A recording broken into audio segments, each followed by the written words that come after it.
Hi friends, Bezawada Durgamma వారిని దర్శించుకోవడానికి సిఫార్సు లేఖతో వెళుతున్నారా? అయితే ఈ వార్త ఖచ్చితంగా మీరు చూసి తీరాల్సిందే.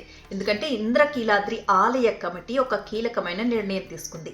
ఇక నుంచి ఎవరైతే సిఫార్సు లెటర్స్తో విఐపి, వివిఐపి బ్రేక్ దర్శనాలకి వస్తారో వాళ్ళు ఖచ్చితంగా టికెట్ కొనుగోలు చేయాల్సి ఉంటుందన్నమాట.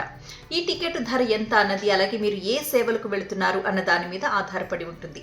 దానికి నిర్ణయించిన ధర టికెట్ మీరు కొనుగోలు చేసి ఆ లేఖను చూపించి దర్శనానికి వెళ్లాల్సి ఉంటుంది.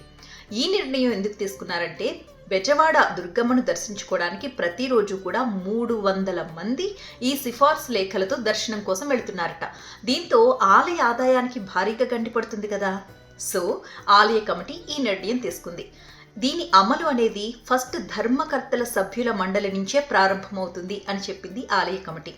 ఆల్రెడీ మీకు తిరుపతిలో తెలిసే ఉంటుంది, మన దగ్గర సిఫార్సు లెటర్ ఉన్నప్పటికీ అక్కడ మనం టికెట్ కొనుగోలు చేసి మాత్రమే విఐపి, వివిఐపి బ్రేక్ దర్శనాలకు వెళుతూ ఉంటాం. సేమ్ అదే పద్ధతిని ఇక్కడ ఇంద్రకీలాద్రిపై కూడా అమలు చేయబోతున్నారన్నమాట.